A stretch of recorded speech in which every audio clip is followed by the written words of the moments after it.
Hello, and thank you for joining us for this week's edition of It's Your City. I'm your host, Courtney Bloomer. Today's show is brought to you by Lone Mountain Veterinary Hospital, providing veterinary services and wellness care for pets in the Carson City area. Today's show features Dr. Thomas Herring, who is the director of the Jack C. Davis Observatory and a physics professor at Western Nevada College. Okay, I'm Dr. Tom Herring, professor of physics and director of the Jack C. Davis Observatory here at Western Nevada College in Carson City. Standing next to our big C400 Takahashi. This is not going to be something to look at the sun with. It's for looking at things that are a little further away. The upcoming eclipse, August 21st, it's been a big deal. You've probably heard about it already. Such a big deal because the path of totality crosses the entire continental United States. Most Americans are within a 300 or 400 mile drive of the path of totality. Expect to see a lot of people there. Here in Carson City, unfortunately, we're not in the path of totality, but we will get somewhere around 83% coverage of the disk of the sun. We will have something to see, and myself and a lot of the volunteers here at the observatory will be on hand August 21st.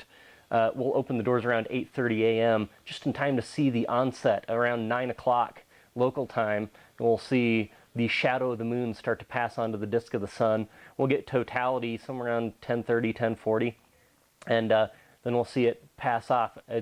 In addition to our own views here, we'll of course be streaming some video from NASA. If you can't make it here, check out the NASA feed. They know what they're talking about.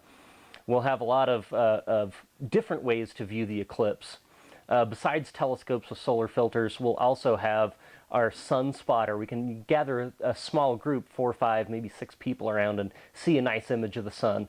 We'll have some eclipse glasses on hand, some proper welder's glass.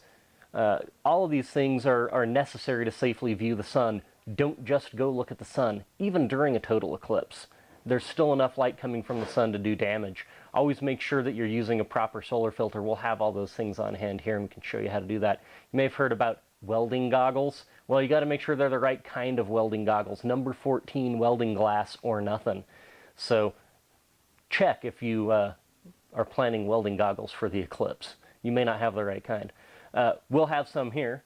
We'll be helping people safely view the eclipse, and we'll even do a little pinhole camera. Take a piece of paper, poke a hole in it with a pin. You can project an image with a camera obscura. Take a physics class and learn more. So, if you're coming up to the Jack C. Davis Observatory, you may have heard it's on campus at Western Nevada College. While technically true, don't drive all the way to campus. It'll be tougher to find that way. As you come up College Parkway, you want to turn right at the stop sign onto Combs Canyon. Get into Combs Canyon Road. As you're getting sort of to the top of the hill, you'll feel like you're leaving campus entirely, leaving the college behind. You'll see Murphy Drive. You want to take a left onto Murphy Drive. That will lead you to Van Patten, 2269 Van Patten Avenue. It's the address of the observatory. Google can find it as well. But yeah, don't go to campus. Take a right and then a left.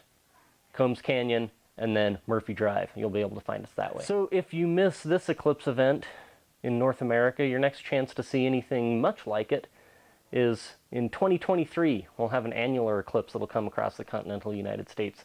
Not quite the same. There'll be a thin ring around the edge of the sun that won't be blocked out by the moon's shadow. There was an annular eclipse in 2012 that we were in the path of totality for here in Carson City. But there'll be a few and far between. You'll probably have to travel to Asia or Africa to see an eclipse, or maybe Antarctica. That's a good place to see eclipses too. Kind of far.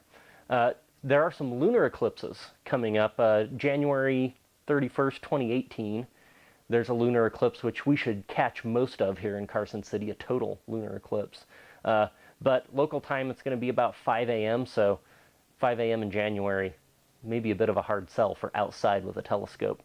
The next one would be in 2019. There'll be another lunar eclipse that'll be visible here in Carson City. Keep an eye on the Jack C. Davis Observatory schedule of events. A quick Google search will find our official Google Calendar, which schedules everything, all the events up here. It'll also tell you about our regular Saturday night star parties, and of course, our lecture series, the second and fourth Saturday of every month. Lectures about various topics, at least loosely connected to some science. Anyway, we'll be up here for the eclipse. We just finished a big fundraiser for the observatory on August the 12th. It's an annual big black tie affair. Everything went great. We loved it. It was a good time. Look forward to it next August. But of course, we always need more funds to keep our little community observatory running here. If you're interested, contact the Western Nevada College Foundation office, and they can tell you how you can help us to help you see the universe. Thanks for talking to me about the eclipse and about the Jack C. Davis Observatory. Thank you for joining us for this week's edition of It's Your City, featuring Dr. Thomas Herring and the Jack C. Davis Observatory. Get out there and check out the eclipse. It is going to happen not for a long time, so go out there and enjoy that. A reminder that today's show was brought to you by Lone Mountain Veterinary Hospital in Carson City.